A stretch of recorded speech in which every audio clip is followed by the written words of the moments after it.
अस्सलाम वालेकुम नाज़रीन, आप हैं इस वक्त इसरार के साथ और आज का हमारा प्रोग्राम अब्रिज्ड वर्जन होगा और हमारे प्रोग्राम का, और वो इस वजह से कि आप देख रहे थे अभी थोड़ी ही देर पहले मोहतरमा शरी रहमान साहिबा और इसहाक डार साहब हमारे मुल्क की जो मईशत है उसके बारे में ओवरऑल एक पिक्चर दे रहे थे और उसमें उन्होंने मुख्तलिफ चीज़ें बताई हैं। शरी रहमान साहबा ने आज पैमरा लॉज के हवाले से भी बताया है कि उनको रिपील करने के लिए कैबिनेट की मंजूरी ले ली गई है, अब उसके ऊपर मज़ीद काम होगा और फिर स्टेप बाई स्टेप ये सिलसिला जो है पैमरा के हवाले से जो इम्तियाजी कवानीन थे उनको ख़त्म किया जाएगा। और जहाँ पे मईशत की बात हुई तो मईशत के हवाले से भी इसहाक डार साहब ने फरमाया कि जो पिछली पॉलिसीज़ थी उनका नतीजा कुछ अच्छा नहीं निकला और मुख्तलिफ हवालों से हमारी मईशत ने सफ़र किया है और ख़ास तौर पर ट्रांसपेरेंसी की उन्होंने बात की है कि हम ट्रांसपेरेंसी पे बिलीव करते हैं और इसी वजह से आज हम अपनी कौम को बताना चाह रहे हैं कि where we are right now. तो आज हम कहाँ पे खड़े हुए हैं उसकी उन्होंने एक तस्वीर हमें आज बताई है और वो कोई तस्वीर जो है वो ज़्यादा अच्छी नहीं है और उसमें वो अलबत्ता उन्होंने ये क्वेश्चन किया है कि अगर ये इस तरह की तस्वीर अगर ब्लीक कोई पिक्चर है भी तो उसमें हमें परेशान होने की ज़रूरत नहीं है। उनके पास एक मैकेनिज़्म मौजूद है, उनके पास एक रोड मैप मौजूद है जिसके ज़रिए वो इस इकॉनमी को बेहतर करने की कोशिश करेंगे। मुख्तलिफ फिगर्स उन्होंने बताए हैं। रियल GDP ग्रोथ जो उन्होंने कहा था कि 7.2 का टारगेट था पिछली हुकूमत का वो अचीव नहीं हो सकेगा और जो अचीव होगा वो 6% उसका रियल ग्रोथ जो होगा वो होगा। फेडरल बजट के हवाले से भी उन्होंने शॉर्टफॉल की भी बात की है। 23.44 बिलियन रुपीस का उन्होंने कहा कि फिस्कल जो शॉर्टफॉल हो सकता है और फिस्कल डेफिसिट की भी उन्होंने बात की है जो कि 195.3 बिलियन रुपीस का जो है वो हो सकता है। बेसिकली उन्होंने ये कहा है कि इसको इकोनॉमी को मिसमैनेज किया गया और फजिंग और अंडरस्टेटमेंट जो है वो दी गई है इस हवाले से और जो इकोनॉमिक कंडीशन है हमारी इस वक्त वो कोई इतनी बेहतर नहीं है। ये भी उन्होंने कहा कि 45 बिलियन रुपीस का जो लॉस हुआ था वीट के हवाले से और उसमें भी मिसमैनेज किया गया और वो सारा लॉस जो है वो अवाम को बर्दाश्त करना पड़ा और आपको याद होगा कि खासा क्राइसिस हमने देखा था और आटे का मसला और वो लाइनें भी लगी थी और सारा कुछ हुआ था। तो इसमें 522 बिलियन रुपीस उन्होंने कहा है कि जो हमें इस हुकूमत को पिछले उस मद में अदा करने पड़ेंगे।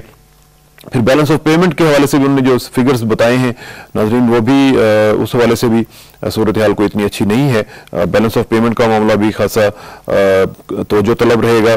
फॉरेक्स रिजर्व्स की भी उन्होंने बात की है और फॉरेक्स रिजर्व्स के बारे में उन्होंने डिटेल्ड फिगर्स जो हैं वो दिए हैं और फरवरी जो हमारा अभी गुजरा है उसमें 13.4 बिलियन डॉलर्स उन्होंने कहा है कि फॉरेक्स रिजर्व्स हमारे पास हैं और इसमें भी खासी बेहतरी की गुंजाइश मौजूद है और जो इस वक्त कंडीशन है वो कोई इतनी अच्छी नज़र नहीं आ रही है।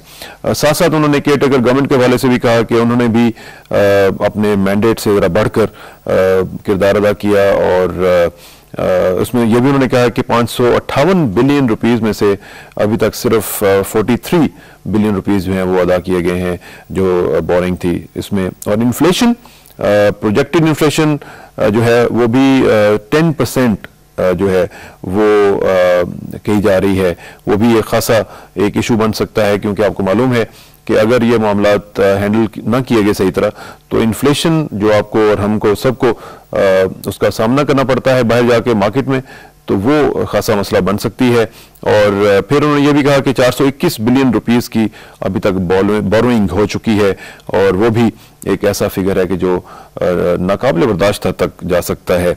फिस्कल डेफिसिट की बात की है, उन्होंने कहा कि ये प्रोजेक्टेड फिगर जो उन्होंने दिया है 9.5% का दिया है कि जो फिस्कल डेफिसिट है वो यहाँ तक जा सकता है, लेकिन उन्होंने ये भी कहा है कि हम टारगेट हमारा ये है कि हम इसको 6% तक लेके आएंगे।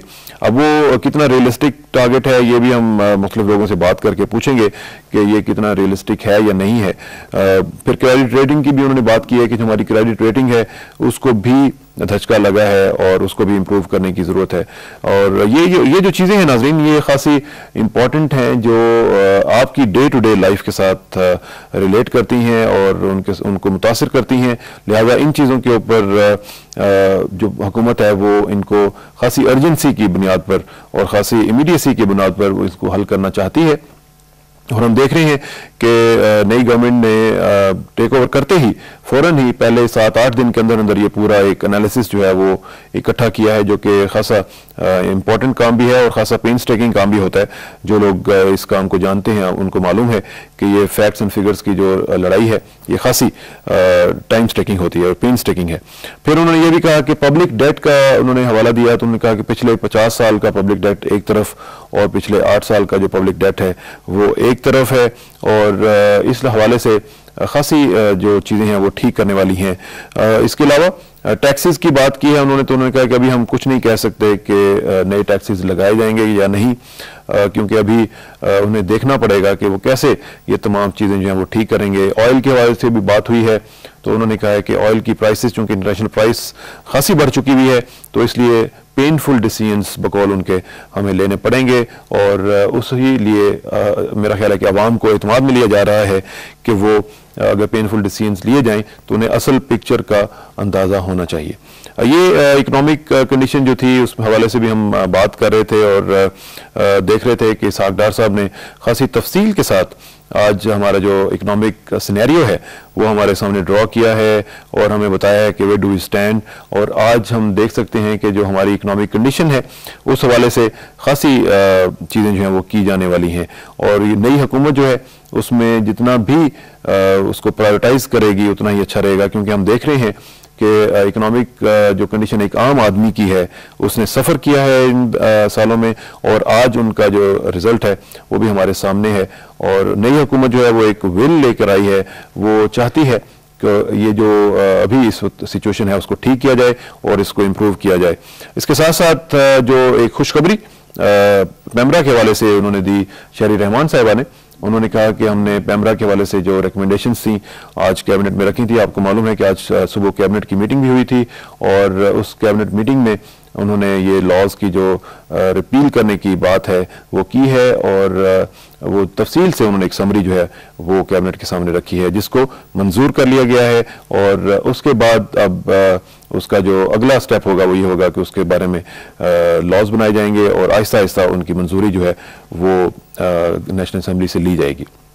तो ये एक ऐसे लॉज हैं जो उनके बकौल, और जो हमारे सहाफ़ी दोस्त हैं वो भी ये कहते हैं कि इनमें कुछ मसाइल हैं और उनको ठीक किया जाना चाहिए।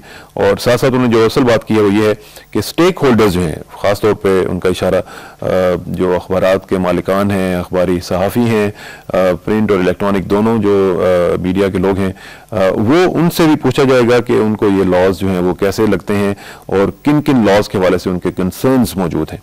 तो इस लिहाज से ये खासा डिटेल्ड सिनेरियो उन्होंने हमें ड्रॉ करके दिया, हमें बताया।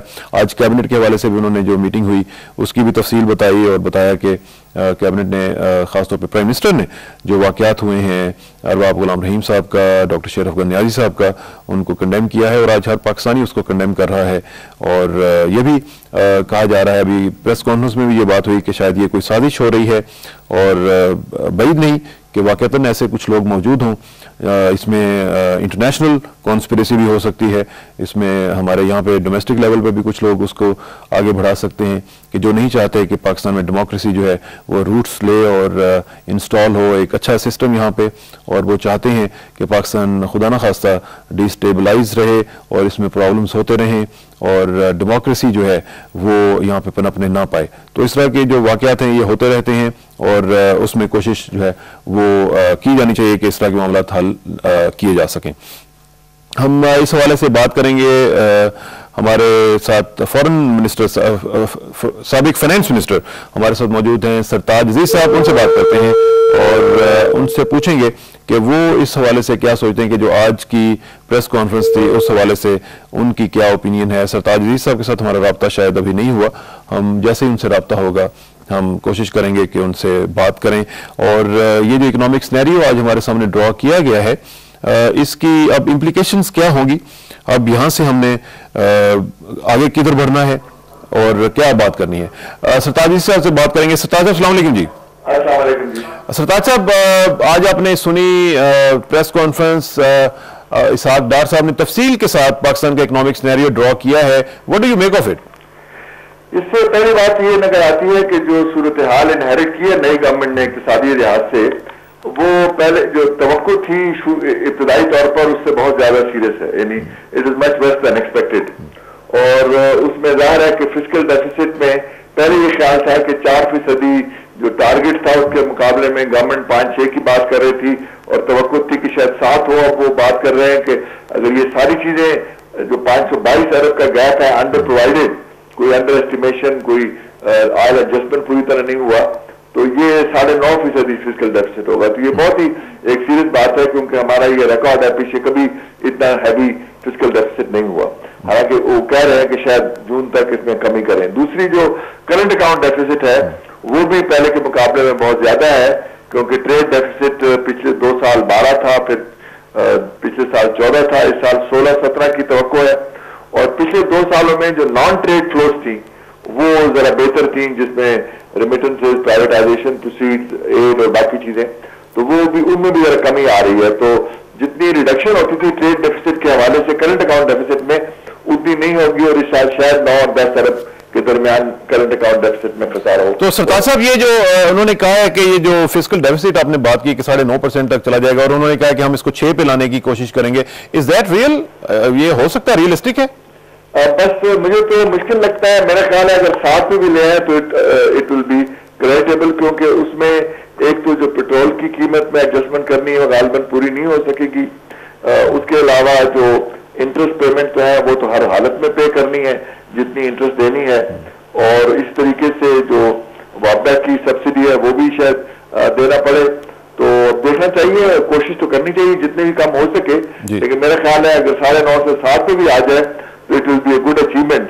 अगर 6 पे ना आएगा, ऑल दो सीरियस है from the inflation point of view, लेकिन मुझे नहीं लगता कि 3 महीने में इतनी पेशरफ हो सके। अच्छा सरताज साहब, एक आम आदमी के लिए जरा मुझे सादा से अल्फाज में ये जरा बताएं कि आज की जो प्रेस कॉन्फ्रेंस है, इससे एक आम आदमी को कंसर्न फील करना चाहिए, या इसहाक डार साहब ने जो एक एनकरेजिंग सिनेरियो भी साथ दिया है कि हम इसको हैंडल करेंगे और इसको टैकल करने की कोशिश करेंगे, तो साथ उसको एनकरेज भी होना चाहिए? क्या करना चाहिए?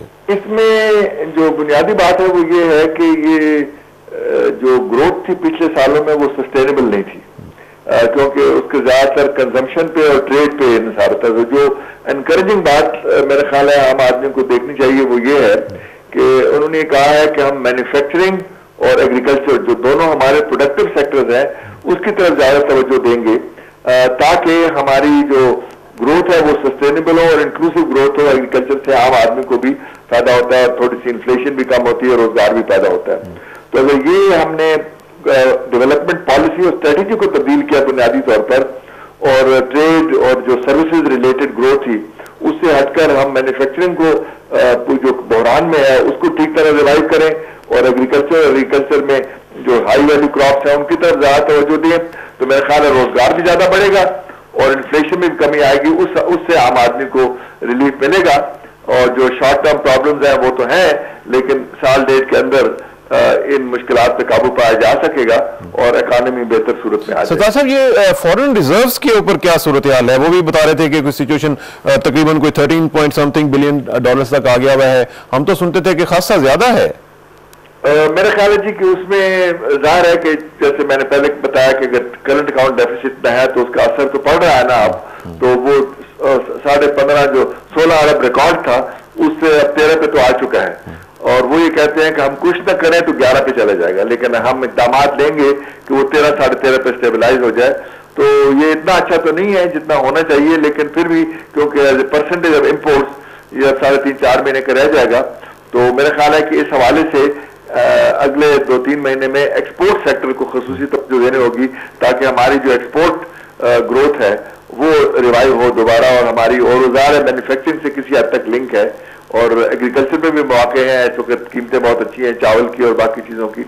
तो मेरा ख्याल है कि एक्सपोर्ट अगर रिवाइव हो तो इस मसले पे भी काबू पाया जाए। और इसके साथ साथ जो उन्होंने पेनफुल डिसीजंस की भी बात की है, तो इसलिए फिर हमें तैयार रहना चाहिए कि कुछ पेनफुल डिसीजंस भी आने वाले हैं। जाहिर है, मेरा ख्याल है, लेकिन साथ ही ये कहा है कि हम जो हाई ऐसी जो रिच कंज्यूमर आइटम्स हैं और टैक्सेशन में उन्होंने ये कहा है कि अपर इनकम ग्रुप पे ज्यादा लगाएंगे। तो मेरा ख्याल है कि आम आदमी में तो बोझ नहीं बढ़ना चाहिए, लेकिन कुछ ना कुछ रिसोर्स मोबिलाइजेशन की जरूरत होगी। अब ये बजट के टाइम पर चलेगा किन किन चीजों पे ज्यादा तवज्जो दी जाती है। चलें सरताज साहब, अल्लाह करे कि आम आदमी के ऊपर बोझ ना पड़े। आपका बहुत शुक्रिया, आपसे इंशाल्लाह राब्ता रहेगा। Thank you very much. Sartaj Aziz साहब साबिक वज़ीर ख़जाना हमारे साथ मौजूद थे और आज की जो प्रेस कॉन्फ्रेंस हुई है उस पर अपना इज़हार ख्याल कर रहे थे। एक ब्रेक लेनी पड़ेगी और उसके बाद वापस आएंगे तो मजीद इसके ऊपर बात करेंगे। After this break please sit, I will be right back.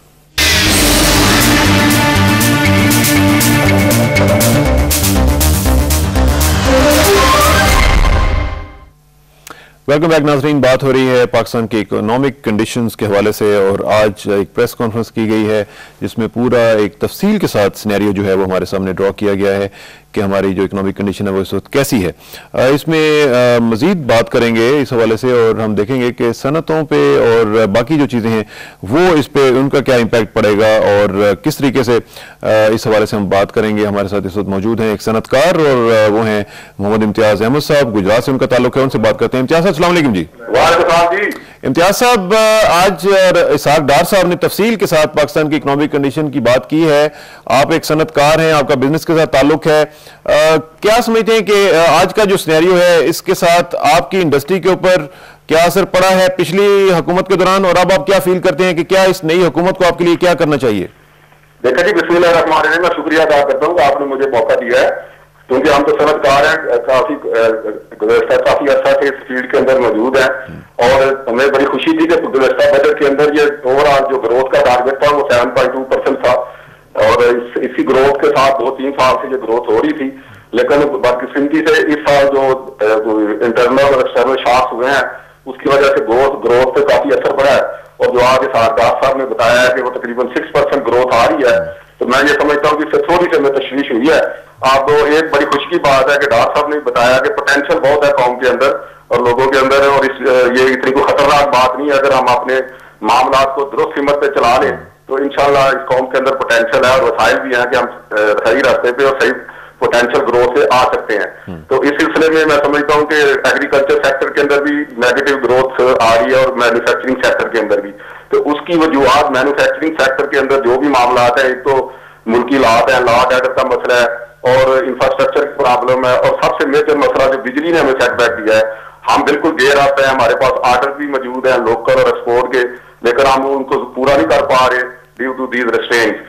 तो मैं समझता हूँ ये जो शॉर्ट टर्म प्लानिंग हो रही है कि मुल्क के अंदर बिजली की जरूरियात पूरा किया जाए, तो वो अगर हम 2-3 मेगावाट की जो शॉर्टेज है वो इस साल अगर पूरा कर जाते हैं तो हमें यकीन है कि हम अगले साल 7-8% ग्रोथ जो है वो ले सकेंगे। और ये मैं यकीन से कहता हूँ कि 7-8% ग्रोथ बहुत जरूरी है। हमारे जो 2 हमसाये मुल्क हैं बड़े, चाइना और इंडिया, वो 8-9% ग्रोथ पे हर साल बढ़ रहे हैं। तो हमारा भी ख्याल था कि हम 7-8% पे बढ़ेंगे, लेकिन इस साल हमारी ग्रोथ 6% हो रही है। और इसके साथ एग्रीकल्चर सेक्टर, तो जैसा कि उन्होंने फरमाया है कि अब हम मैन्युफैक्चरिंग और एग्रीकल्चर सेक्टर की तरफ तवज्जो देनी चाहिए। रियल इन्वेस्टमेंट तब भी होगी जब हम इक्विटी पार्टनरशिप और टेक्नोलॉजी ट्रांसफर के साथ मैन्युफैक्चरिंग सेक्टर में आएंगे और एग्रीकल्चर के अंदर। पहले जो भी हमारे इन्वेस्टमेंट आ रही है वह या तो स्टॉक मार्केट में जा रही है या रियल एस्टेट के अंदर जा रही है। बदकिस्मती से मैन्युफैक्चरिंग सेक्टर के अंदर उतनी इन्वेस्टमेंट नहीं आई जितनी हमें जरूरत थी। तो अगर रियल ग्रोथ हमें लेनी है, अगर रियल तरक्की हमें चाहिए तो हमारा मैन्युफैक्चरिंग सेक्टर और स्मॉल मीडियम इंडस्ट्री को हमें ग्रोथ देना पड़ेगी। तो उसके लिए मैं समझता हूँ ये जो हुकूमत आई है, डार साहब माशाल्लाह बड़े समझदार है, पहले भी ये फिनांस मिनिस्टर रहे हैं, उस दौर में भी उन्होंने काफी अच्छी पॉलिसीज बनाई थी और ये कौमी असेंबली में बैठ के, कबीना के अंदर बैठ के ये मुल्की लाभ को देख के अगर पॉलिसी सेट करेंगे और तमाम स्टेक होल्डर को साथ लेके चलें, जितने भी चैम्बर्स एसोसिएशन है उनकी इनपुट साथ लें, तो मैं आपको यकीन दिलाता हूँ हम जो लोग मैन्युफैक्चरर हैं, खासतौर पर लाइट इंजीनियरिंग इंडस्ट्री, जैसे कि हम साइंस के अंदर ग्रो कर रहे हैं, मोटरसाइकिल इंडस्ट्री के अंदर ग्रो कर रहे हैं, अगर हमें एनवायरमेंट अच्छी दी जाए, हम एक्सपोर्ट के लिए भी तैयार बैठे हुए हैं। लेकिन जब हम प्रोडक्शन ही भी पूरी कर पा रहे due to these infrastructure problem, तो हम कैसे आगे बढ़ सकते हैं? पहले हमारी जो जरूरियात हैं, कराची के जो मसाइल हैं, पोर्ट के अंदर देखे ना हमारा जो माल है वो भी वक्त से डिलीवर नहीं हो पा रहा, कराची में स्टक हो जाता है, तो कैसे हम आगे बढ़ेंगे? तो ये हुकूमत का काम है, तो हमें इंफ्रास्ट्रक्चर दे, फिर इंशाल्लाह हम आपको यकीन दिलाते हैं कि हम जो है मैन्युफैक्चरर जो है वो आपको मायूस नहीं करेंगे। और जो लाइट इंजीनियरिंग और टेक्नोलॉजी ट्रांसफर के अंदर हमारे ऑलरेडी मुआहदे चल रहे हैं, लोगों के साथ बातचीत हो रही है, तो इसके अंदर हम पूरा ताउन करेंगे और दिन रात मेहनत करके ये जो चैलेंजेस हमारे सामने आ रहे हैं हम इसको एज ए चैलेंज कबूल करेंगे, जो भी अपॉर्चुनिटीज हैं उसको अवेल करेंगे और जो भी हमारी ह्यूमन सोर्स स्किल है उसको डेवलप करने की जरूरत है। मुल्क के अंदर ह्यूमन सोर्स बहुत कम है, उसको स्किल देने की जरूरत है, टेक्नोलॉजी अपग्रेडेशन की जरूरत है। अल्लाह करे कि इम्तियाज साहब ऐसा ही हो, आपसे इंशाल्लाह राब्ता रहेगा। थैंक यू वेरी मच, बहुत शुक्रिया। नाजरीन, ये बात कर रहे थे हम इस वक्त इम्तियाज अहमद साहब से, जो कि इंडस्ट्रियलिस्ट हैं, और वाकईतन ज़रूरत इस बात की है कि अब हमें थोड़ा सा गियर अप करना है अपनी तमाम एफर्ट्स को, अपने तमाम रिसोर्सेज को मोबिलाइज करते हुए, क्योंकि हमारी जो इंडस्ट्री है वो भी सफ़र कर रही है, हमारा एग्रीकल्चर सफ़र कर रहा है। और आपने प्रेस कॉन्फ्रेंस में सुना कि half of the population is almost at the verge of food insecurity. तो ये जो एक सिलसिला है ये भी खासा सीरियस है, और एक एग्रीकल्चर कंट्री होने के नाते इस तरह के जो सिनेरियो है वो हमारे लिए वाकईतन एक काबिल तवज्जो बात है, उसके ऊपर हमें तवज्जो देने की जरूरत है। मजीद बात करेंगे और एक और ब्रेक लेना पड़ेगी, ब्रेक के बाद वापस आएंगे तो बात करेंगे मीडिया के हवाले से भी, और फिर मीडिया के साथ साथ कोशिश करेंगे अगर टाइम बचा तो हम कराची के हालात के हवाले से बात करेंगे। See you in a bit.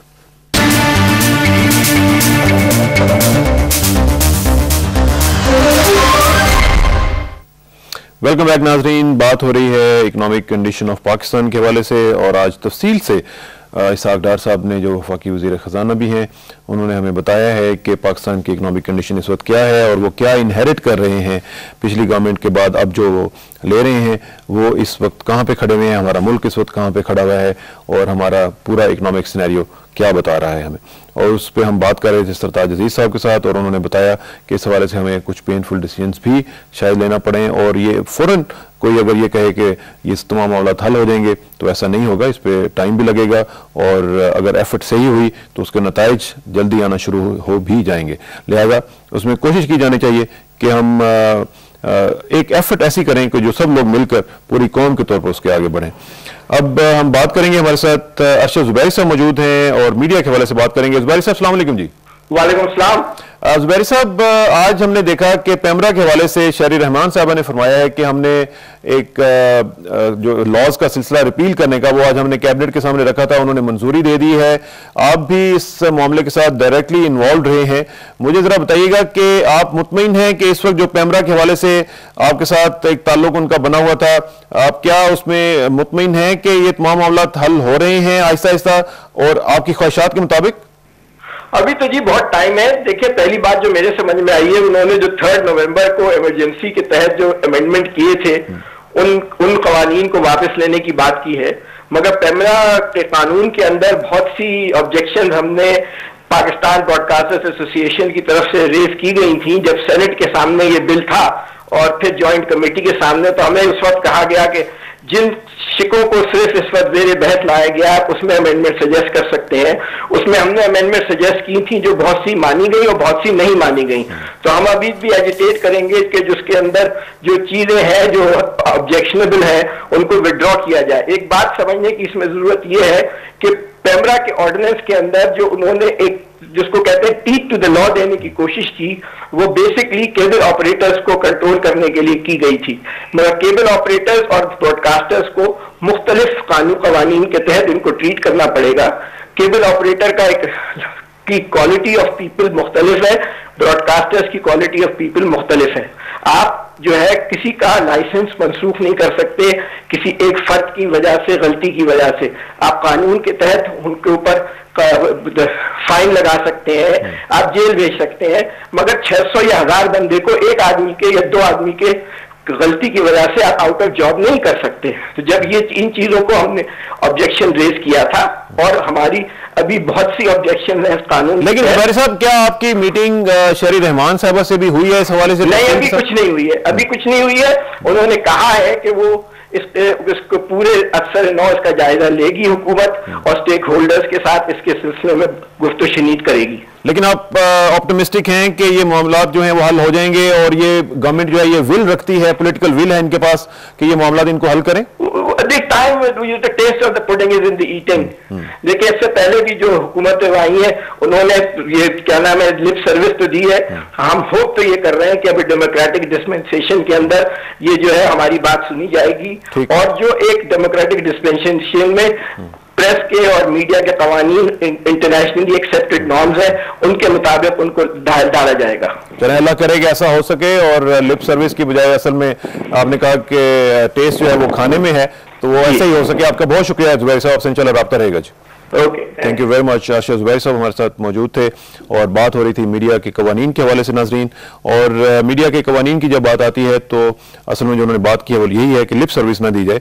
और आज हम सुबह भी जब बात कर रहे थे आपके साथ स्पेशल ट्रांसमिशन में भी, तो उसमें ख्वाजा साद रफीक साहब ने भी, जो वफाकी वजीर हैं, उन्होंने भी ये कहा था कि तमाम चैनल्स को और उनके साथ साथ PTV के साथ भी जो मामलात हैं वो भी उसी तरह ठीक किए जाएँ। और पैमरा के जो कवानीन हैं और ख़ासतौर पर जिनको स्याह कवानीन कहा जाता है उनको भी सही तरह पे और अपील किया जाए और सही मानों में लिप सर्विस नहीं बल्कि सही मानों में इन अ रियल सेंस आज़ादी मिले और तमाम लोग जो हैं वो ट्रांसपेरेंसी के साथ, जिस तरह इसहाक डार साहब ने कहा कि हम ट्रांसपेरेंसी पे बिलीव करते हैं, ट्रांसपेरेंसी के साथ मामलात को हल किया जाए और उनको आगे बढ़ाया जाए।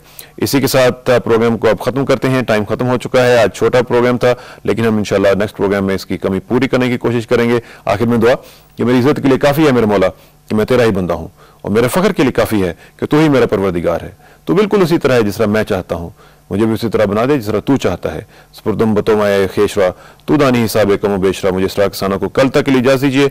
कल आपको आपके साथ लाहौर से इंशाल्लाह मुलाकात होगी। अल्लाह हाफ़िज़।